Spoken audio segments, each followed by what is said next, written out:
আহমেদাবাদে উড়োজাহাজ দুর্ঘটনায় প্রাণহানিতে শোক প্রকাশ করেছেন প্রধান উপদেষ্টা অধ্যাপক মোহাম্মদ ইউনূস ও বিএনপির ভারপ্রাপ্ত চেয়ারম্যান তারেক রহমান। বৃহস্পতিবার ভারতের প্রধানমন্ত্রী নরেন্দ্র মোদীকে পাঠানো এক শোক বার্তায় প্রধান উপদেষ্টা বলেন, আহমেদাবাদে এয়ার ইন্ডিয়ার বোয়িং ড্রিমলাইনার দুর্ঘটনার মর্মান্তিক সংবাদে তিনি গভীরভাবে শোকাহত। বার্তায় মর্মান্তিক এই ঘটনায় যেসব পরিবার তাদের প্রিয়জন হারিয়েছেন তাদের প্রতি গভীর সমবেদনাও জানান তিনি। এদিকে বিএনপির ভারপ্রাপ্ত চেয়ারম্যান তারেক রহমান তার ভেরিফাইড ফেসবুক পোস্টে এই ঘটনায় শোক জানিয়ে শোক সন্তপ্ত পরিবারের প্রতি সমবেদনা জানিয়েছেন।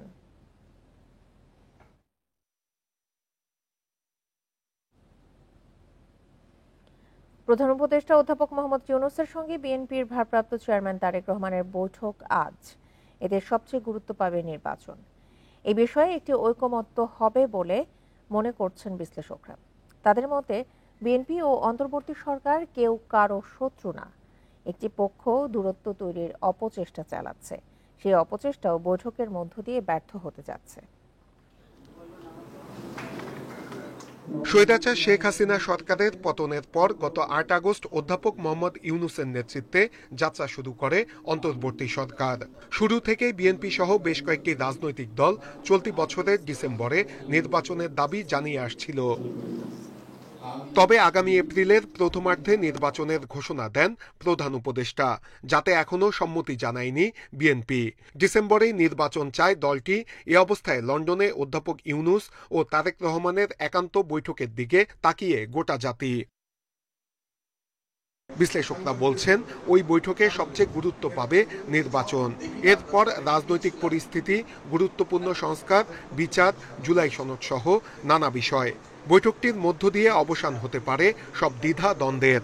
মানুষের রক্তের বিনিময়ে যে বাংলাদেশ ফ্যাসিস্ট মুক্ত হয়েছে, গণতন্ত্রে উত্তরণের যে সম্ভাবনাটা তৈরি হয়েছে, সেই সম্ভাবনাটাকে কাজে লাগানোর জন্য বিএনপির যারা দায়িত্বশীল নেতৃবৃন্দ আছেন তাদের কাছ থেকে যেরকম দায়িত্বশীল একটা ভূমিকা এখানে আমরা দেখব, একইভাবে সরকারের কাছ থেকেও আমরা মনে করি যে একটা দায়িত্বশীল ভূমিকা পালনের মধ্য দিয়ে এই সংকটটার একটা গ্রহণযোগ্য সমাধানের দিকে তারা আসবেন।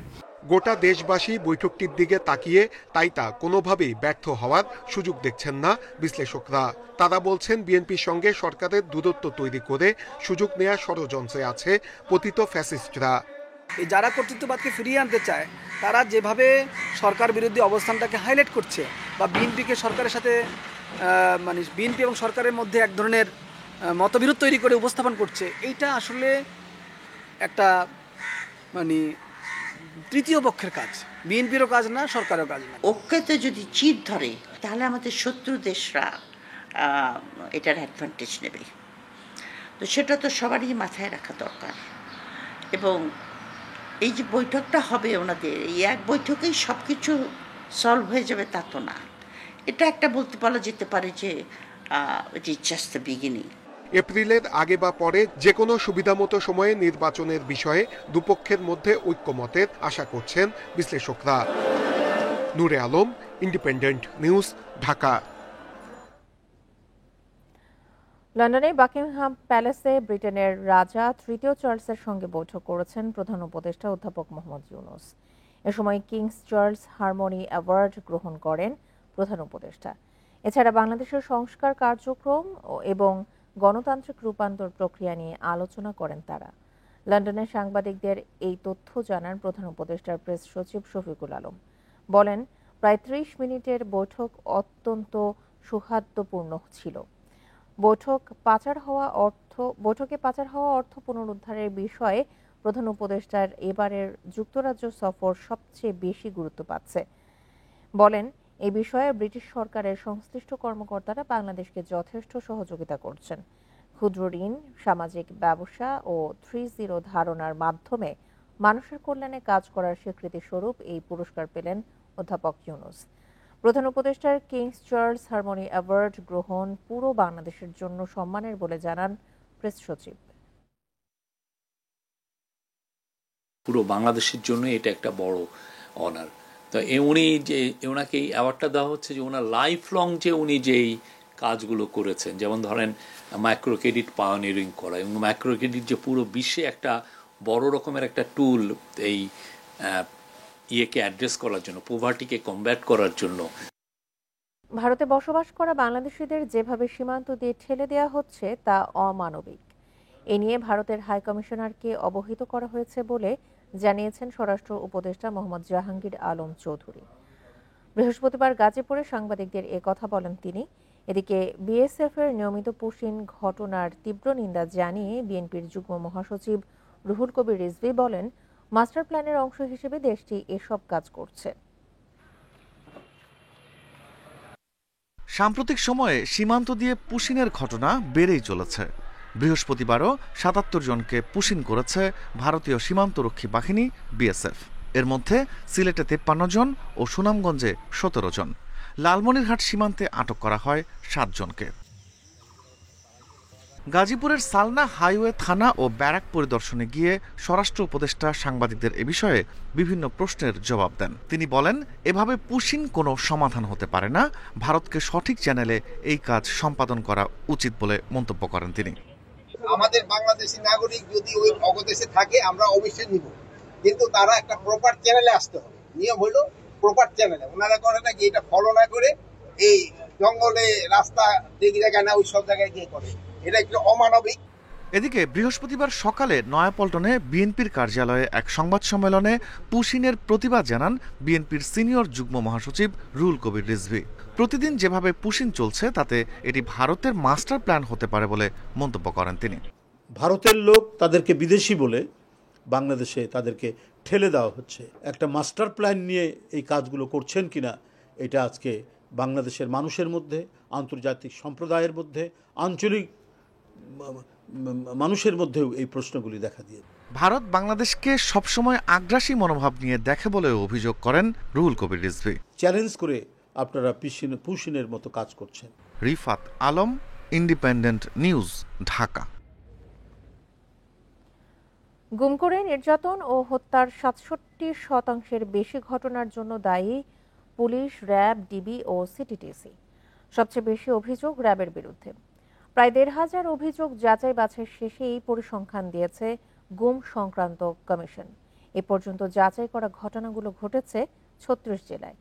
গুম সংক্রান্ত কমিশনের দ্বিতীয় অন্তর্বর্তী প্রতিবেদনে উঠে এসেছে এসব তথ্য। যখন শক দেয়া হলো পুরো শরীরটা ফুটবলের মতো গোল হয়ে গেল, এরকম ৮ থেকে ১০ বার আমাকে শক দেয়া হয়েছে। এই কথাগুলো আয়নাঘরের নির্যাতনের শিকার ভুক্তভোগীর। শুধু একজনই না, এমন অনেকের নির্যাতনের চিত্র উঠে এসেছে গুম সংক্রান্ত তদন্ত কমিশনের দ্বিতীয় প্রতিবেদনে। প্রতিবেদনে গুমের ঘটনায় প্রত্যক্ষ ও পরোক্ষভাবে জড়িত প্রতিটি বাহিনীর ভূমিকা তুলে ধরা হয়েছে। এতে বলা হয়, নির্যাতনের পর আটক ব্যক্তিদের অনেককেই বিচার বহির্ভূতভাবে হত্যা করা হয়। যাদের হত্যা করা না হতো তাদেরকে আটক রেখে নির্যাতন করত বাহিনীগুলো। কমিশনের প্রতিবেদনে বলা হয়, ঢাকা সেনানিবাসের ভেতরে যৌথ জিজ্ঞাসাবাদ কেন্দ্র ছিল ডিজিএফআই এর counter terrorism and intelligence bureau CTIB. এটি মূলত আয়নাঘর নামে পরিচিত। এটি সবচেয়ে কুখ্যাত আটক কেন্দ্রগুলোর অন্যতম, যেখানে ব্যাপক নির্যাতন এবং দীর্ঘদিন আটক রাখা হতো। অপহরণ করার জন্য মাঝে মধ্যেই র্যাবের গোয়েন্দা বিভাগ সহায়তা করত। এই র্যাবের বিরুদ্ধেই সবচেয়ে বেশি গুমের অভিযোগ।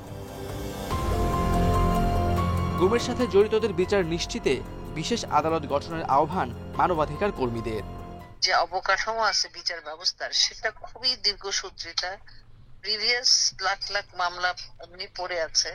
আমাদের এখানে স্বল্পপরিমাণ জজ, স্বল্পপরিমাণ আদালত, লজিস্টিক সাপোর্ট নাই। সুতরাং এই গুম খুনের মামলা যদি নিষ্পত্তি করতে হয়, তাহলে পার্টিকুলারলি একদম নির্দিষ্ট সময় বেঁধে দিয়ে একটা কোর্ট ফুল নির্ধারণ করে দিয়ে সে শুধু গুম খুনের মামলাই করবে, আর কোনো কিছু করবে না। 2009 সালের 6 জানুয়ারি থেকে 2024 সালের 5 আগস্ট পর্যন্ত গুমের ঘটনা তদন্তে 2024 সালের 27 আগস্ট কমিশন গঠন করে সরকার। 4 জুন প্রধান উপদেষ্টার কাছে তৃতীয় প্রতিবেদন জমা দেয় commission. Khaled Raihan, independent news, Dhaka. ঈদের ছুটিতে ভোগান্তি বেড়েছে রাজধানীর হাসপাতালগুলোতে। সেবা নিতে অপেক্ষা করতে হচ্ছে ঘন্টার পর ঘন্টা। হাসপাতাল কর্তৃপক্ষ বলছে, চিকিৎসক কর্মচারীরা ঈদের ছুটিতে থাকায় সেবায় বিঘ্ন ঘটছে। শনিবার থেকে সেবা স্বাভাবিক হবে বলে আশা কর্তৃপক্ষের। শ্যামলীর বাসিন্দা গার্মেন্টস কর্মী শিউলি বেগম ডাক্তার দেখাতে সোহরাওয়ার্দী হাসপাতালে এসেছেন সকাল 7টায়। 5 ঘন্টা পর বেলা 12:30টার পরও পরীক্ষার টাকায় জমা দিতে পারেননি। এবার সিরিয়ালে দাঁড়াইছি, এখন পর্যন্ত ভিতরে টাকাও জমা দিতে পারি নাই। আবার এখন পর্যন্ত এই যে আলতা কর্ম বা এক্সরে দিচ্ছে তাও করতে পারতেছি না। এখন যাবো কি আসবো, দেখা আছে 400-500 লোক আছে। শিক্ষার্থী সাদিয়া এসেছেন ফার্মগেট থেকে। তার মতো ঘন্টার পর ঘন্টা দাঁড়িয়ে থাকার ভোগান্তি পোহাতে হয়েছে অনেককেই। সকাল 7টা থেকে সিরিয়ালে দাঁড়ায় আছি, এখনো তো রোগী দেখার কোনো নামই নাই। সিরিয়ালও সামনের দিকে আগাচ্ছে না। তো যে পরিস্থিতি দেখতেছি গরমের ভিতরে যারা রোগী দেখাইতে আসছে মনে হচ্ছে তারাই রোগী হয়ে যাবে। সারাদিন খালি সিরিয়ালে যাইতেছে দিন, কোনো ফায়দা হইতেছে না। আজকে যদিও বা এখানে কাউন্টার টাকা জমা দেই, কিন্তু আজকে আর পরীক্ষা হয়তো হবে না। ওখানে যাই দেখবো পরীক্ষা নেওয়া শেষ। কর্তৃপক্ষ বলছে কয়েকদিন ঈদের ছুটি থাকায় বহির্বিভাগে রোগীর চাপ বেড়েছে। শনিবার থেকে সব চিকিৎসক কর্মচারী কাজে যোগ দিলে পরিস্থিতির উন্নতি হবে। এটা আমরা টাইম টু টাইম সবসময় সার্ভিল্যান্স পরিদর্শনের মাধ্যমে চেষ্টা করি কিভাবে রোগীদের টাইমটা আরও কমানো যায়, মানুষের দূর দূরান্ত রোগীগুলো যাতে কোনো ভোগান্তি, এটা আমরা প্রতিনিয়ত এই চেষ্টাটা করি। ঈদের ছুটি শেষ না হওয়ায় কোনো কোনো হাসপাতাল চলছে শিফট ডিউটিতে, তাই বাড়তি চাপ নিতে হচ্ছে কর্তব্যরত চিকিৎসকদের। 5, 9 এবং 12 তারিখে বিশেষ ব্যবস্থাপনায় হসপিটাল বহির্বিভাগটা খোলা রাখার সিদ্ধান্ত গ্রহণ করা হয়। সেই মোতাবেক ছুটি শুরুর পূর্বেই আমরা একটা ডাক্তারদেরকে রোস্টার করে বিভিন্ন জায়গায় দায়িত্ব বন্টন করে দিয়ে যাই। টানা ছুটির সময় চিকিৎসায় ভোগান্তি কমাতে স্বাস্থ্য অধিদপ্তরকে কার্যকর ব্যবস্থা নেওয়ার দাবি ভুক্তভোগীদের। Buddhadeb Kundu, independent news, Dhaka. সারা দেশে আবারও চোখ রাঙাচ্ছে করোনা। চট্টগ্রামে করোনা চিকিৎসার জন্য জেনারেল হাসপাতালকে বিশেষায়িত হাসপাতাল ঘোষণা করা হয়েছে।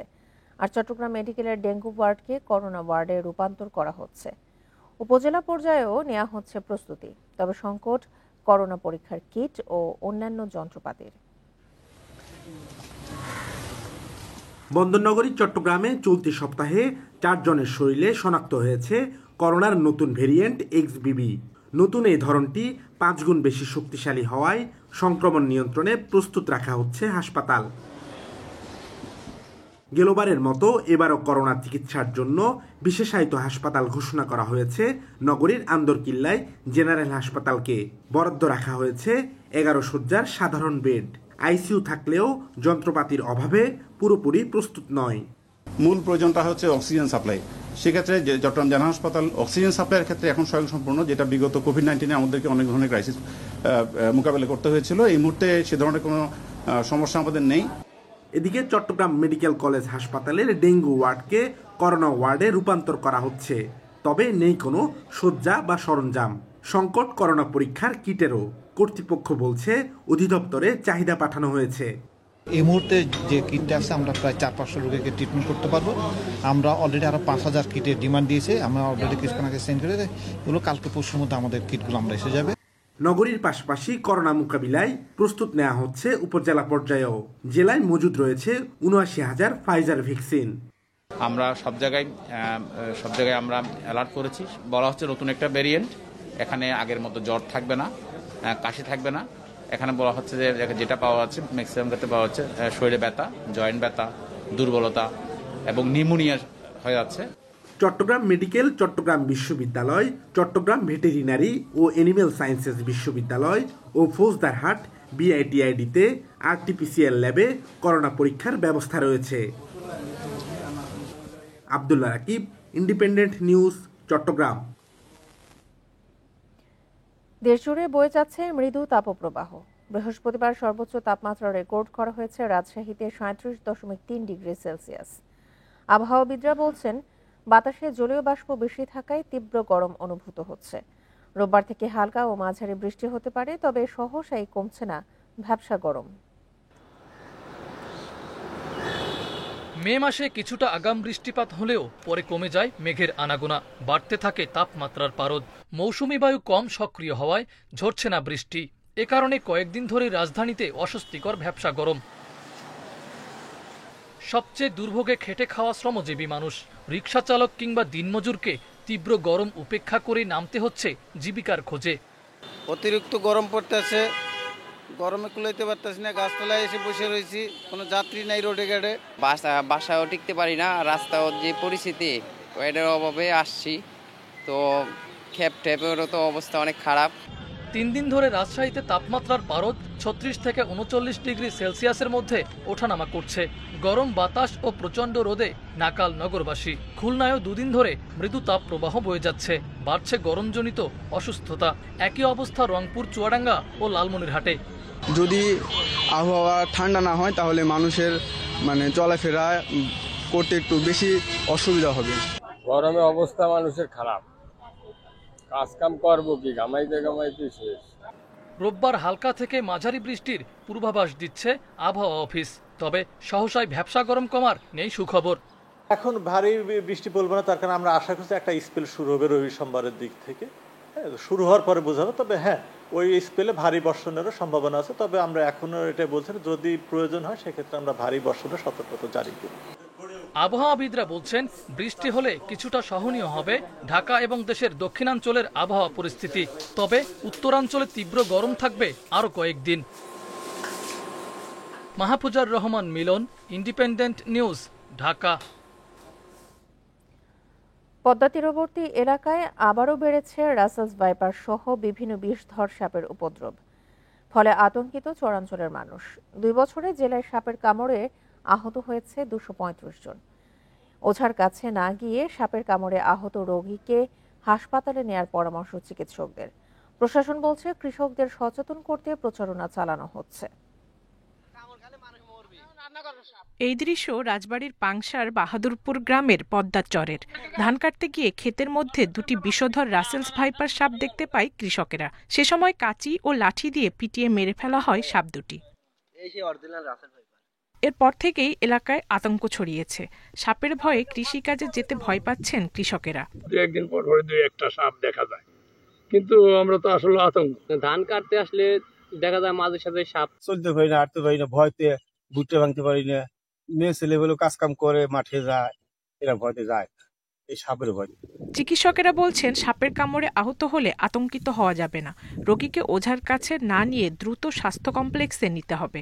যে ধরনের সাপ কামড়ায় যত দ্রুত সম্ভব হসপিটালাইজে অ্যান্টিস্নেক ভেনম দেওয়ার জন্য সে উপযুক্ত কিনা বা পরবর্তী চিকিৎসা করুন। যদি আপনি একটা রোগীকে কবিরাজ বা ওঝার কাছে নিয়ে 4-5 ঘন্টা দেরি করে তারপরে হসপিটাল আসেন, তখন কিন্তু আসলে করার তেমন কিছু থাকে না। এদিকে সাপের কামড় থেকে রক্ষায় কৃষকদের সচেতন করতে নানা প্রচারণা অভিযান চালাচ্ছে প্রশাসন। এছাড়া কৃষকদের বিশেষ জুতা দিয়েছে জেলা প্রশাসন। উপজেলায় অ্যান্টি ভেনম যেটা রাসেল ভাইপারের, সেটি ঢাকাটা যতটুকু দরকার মিনিমাম সেটা স্টক নিশ্চিত করেছে। এবং যেহেতু রাসেল ভাইপারের বিষয়ে এই মৌসুমে সবচেয়ে বেশি গোয়ালন্দ উপজেলায় আমরা জানতে পেরেছি। গোয়ালন্দ উপজেলায় উপজেলা নির্বাহী অফিসার ইতিমধ্যে 850 জন কৃষককে গাম বুট দিয়েছে।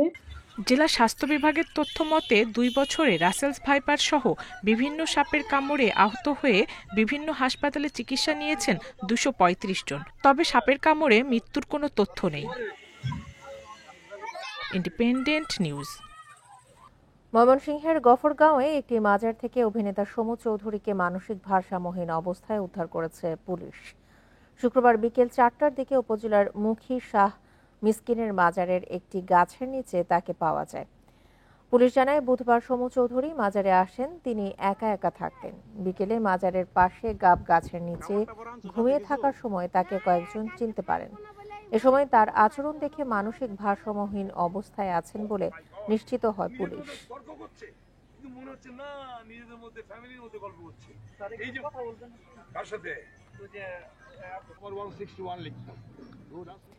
নিখোঁজের 8 দিন পর উদ্ধার হলো সবুজবাগের ব্যবসায়ী জাকির হোসেনের মরদেহ।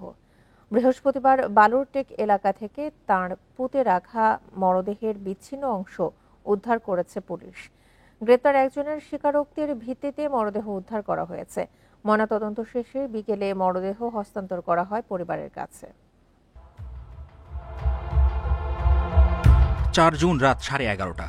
সিসি ক্যামেরার ফুটেজে দেখা যাচ্ছে সবুজবাগের ভাইকদিয়া এলাকার ব্যবসায়ী জাকির হোসেন যাচ্ছেন প্রতিবেশী আজহার হোসেনের বাসায়। এরপর আর ফেরেননি তিনি। কয়েকদিন পার হলেও খোঁজ না পেয়ে থানায় ডায়েরি ও পরে অপহরণ মামলা করে জাকির হোসেনের পরিবার। মামলার সূত্র ধরে ডেমরা থেকে আজহারকে আটক করে পুলিশ। জিজ্ঞাসাবাদে জানা যায় জাকিরকে মেরে পুঁতে রাখা হয়েছে বালুরটেক এলাকায়। বৃহস্পতিবার সকালে দেহের বিচ্ছিন্ন অংশ উদ্ধার করে পুলিশ। এই মামলার ভিত্তিতে আমরা তদন্তে নামি তথ্য প্রযুক্তির ভিত্তিতে আমরা একজন সন্দেহজনকভাবে আজহার নামে এক ব্যক্তিকে আটক করি।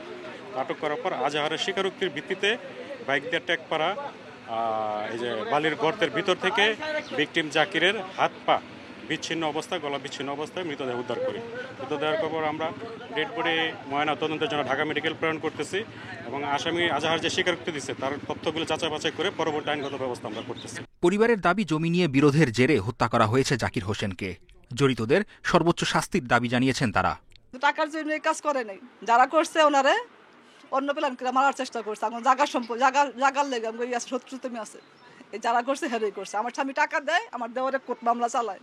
আজহার আমরা পুলিশ ট্যাগ করে পাইছে, ওই আজহার বারবার কল দিয়ে ওনাকে আমাদের এলাকাতে নিয়ে আসছে। লাস্ট কলে গেছে আজহারের বাসা চিপা দিয়া ওটা সিসি ক্যামেরাতে উঠছে। ওঠার পর ওনার পাশের বাসার ঘরের সাথে যারা তারা বলছে যে হস্তনস্ত করছে। সম্পত্তি নিয়ে তারে মারা হয়েছে, সবচেয়ে মূল ঘটনা এই সম্পত্তি। ওই আজহারের সাথে রাতে বেলা উনি গরু কিনতে যাবে এমন একটা কথা ছিল, তো এরপরে থেকে উনি নিখোঁজ। এর আগেও জাকিরের সঙ্গে জমি নিয়ে আজহারের বাকবিতণ্ডা হয়েছে বলে জানান এলাকাবাসী। মেহেদী হাসান, ইন্ডিপেন্ডেন্ট নিউজ, ঢাকা। মাদারীপুরের ৭ম বাংলাদেশ চীন মৈত্রী সেতুর সড়ক বাতির সবগুলোই অকেজো হয়ে পড়েছে। এতে সন্ধ্যার পর অন্ধকারে চলাচল করতে হয় পথচারীদের। ফলে দুর্ঘটনার পাশাপাশি বেড়েছে ছিনতাই ও ইভটিজিং। শিগগিরই সমস্যা সমাধানের কথা বলছে সড়ক বিভাগ। মাদারীপুরের আড়িয়ালখা নদীর উপর 2015 সালে নির্মাণ করা হয় 694 মিটার দীর্ঘ এই সেতু। এর দুই পাশে স্থাপন করা হয় শতাধিক সৌরচালিত বাতি। বছর না ঘুরতেই নষ্ট হয়ে পড়ে এসব বাতি। 2020 সালে সৌর পদ্ধতি বাদ দিয়ে 5 লাখ টাকা ব্যয়ে বিদ্যুৎ সংযোগ দিয়ে নতুন বাতি স্থাপন করে সড়ক বিভাগ। কয়েক মাস পর তাও অকেজো হয়ে যায়। বাতি না থাকায় রাতে ভুতুরে পরিবেশে বেড়েছে ছিনতাই, ইভটিজিং। এছাড়াও দুর্ঘটনার শঙ্কায় যাত্রীরা। হুন্ডা থামাইয়া, অটো থামাইয়া এক একজনের থেকে টাকা রাইখা দেয়। এই জন্য লাইটগুলা তাড়াতাড়ি সংস্কারের দাবি জানাচ্ছি। আমাদের এই লাইট থাকার না কারণেই মাঝে মাঝে আমরা শুনতে পাই যে বিভিন্ন চুরি ডাকাতির ঘটনা ঘটতেছে। শিগগিরই সমস্যা সমাধানের কথা জানান সড়ক বিভাগের কর্মকর্তারা। আমরা এখন দেখতেছি খোঁজ নিয়ে যে এটা কি অবস্থা এবং কিভাবে ঠিক করা যায়। আমি জানছি যেটা সমস্যা আছে বেশি, এটা আমি এখন ব্যবস্থা নিচ্ছি। প্রশাসন বলছে অপরাধ ঠেকাতে তৎপর রয়েছে তারা। ঠিক করার জন্য আমরা সড়ক বিভাগের সাথে কথা বলবো এবং অন্য কোনো উপায় হোক, যেভাবে হোক আমরা এই লাইটগুলো ঠিক করে দেওয়ার ব্যবস্থা করবো, কারণ এগুলো আসলে যাত্রীদের নিরাপত্তা এবং চলাচলের জন্য খুবই গুরুত্বপূর্ণ। 294 কোটি টাকা ব্যয়ে নির্মিত এ সেতুতে আবার কবে আলো ফুটবে সেই অপেক্ষায় যাত্রী ও স্থানীয়রা। Independent news. চাঁপাইনবাবগঞ্জে আম উৎপাদনের সরকারি পরিসংখ্যান নিয়ে বিতর্ক দেখা দিয়েছে। কৃষি বিভাগ ও পরিসংখ্যান ব্যুরো আলাদাভাবে আম উৎপাদনের যে তথ্য দিচ্ছে তার চেয়ে প্রায় দ্বিগুণ আম উৎপাদনের দাবি আম চাষিদের। তারা বলছেন সঠিক পরিসংখ্যান তুলে ধরলে বিশ্বে আম উৎপাদনে বাংলাদেশ 7ম থেকে 3য় অবস্থানে উঠে আসবে। দেশে আমের মোট উৎপাদনের 1/3 হয় চাঁপাইনবাবগঞ্জে। সর্বোচ্চ উৎপাদনকারী জেলা হিসেবে এরই মধ্যে আমের রাজধানী হিসেবে খ্যাতি পেয়েছে চাঁপাইনবাবগঞ্জ। তবে জেলায় বছরে কি পরিমাণ আম উৎপাদন হয় সে পরিসংখ্যান নিয়ে রয়েছে বিতর্ক। কৃষি বিভাগ ও পরিসংখ্যান ব্যুরোর দেওয়া তথ্য বরাবরই প্রত্যাখ্যান করেন আম চাষিরা। তাদের দাবি বেশি ফলনের বছরে জেলায় 8 লাখ মেট্রিক টন আম উৎপাদন হয়, কিন্তু কৃষি বিভাগ ও পরিসংখ্যান ব্যুরোর তথ্য প্রকৃত উৎপাদনের অনেক কম। পরিসংখ্যান বলছে একরকম আমের উৎপাদন, কৃষি বিভাগ বলছে একরকম, আর আমরা যারা ফিল্ড পর্যায়ে যারা আছি তারা বলছি একরকম আমের উৎপাদন হচ্ছে। তো এই বিষয়গুলো একটা সঠিকভাবে আসলে পরিসংখ্যান করা উচিত। পরিসংখ্যান বিভাগ এবং কৃষি বিভাগের যে পরিসংখ্যান থাকে আমের উৎপাদন জেলাওয়ারি, সেটা আমরা যারা মাঠে কাজ করি, আমরা বাগানি, তাদের সাথে মিলে না। উৎপাদনকারীদের সাথে সরকারি হিসেবের হেরফের নিয়ে কথা বলতে রাজি হননি পরিসংখ্যান ব্যুরোর কেউ। তবে কৃষি বিভাগ বলছে ছোট বড় গাছের গড় উৎপাদনের হিসেব উপস্থাপন করেন তারা। মোট উৎপাদনের চেয়ে বেশি হলে কৃষকদের পাশাপাশি খুশি হবে কৃষি বিভাগও। গাছের বয়স এবং জাত ভেদ করেই কিন্তু আমরা এটা করি। তবে আমরা খুশি যদি এর চেয়ে যদি বেশি ফলন হয়, আমরা হয়তো এবারে যখন প্রচুরান্ত হারভেস্ট হবে, ফলন যখন আমরা ক্যালকুলেশন করব, তখন হয়তো এটা এক্সিড করতেও পারে। উৎপাদনের সঠিক পরিসংখ্যান উপস্থাপন করলে আন্তর্জাতিক বাজারে বাংলাদেশের আমের চাহিদা বাড়বে। Independent news. এ ছিল এখনকার সংবাদে, আমন্ত্রণ পরের আয়োজনে।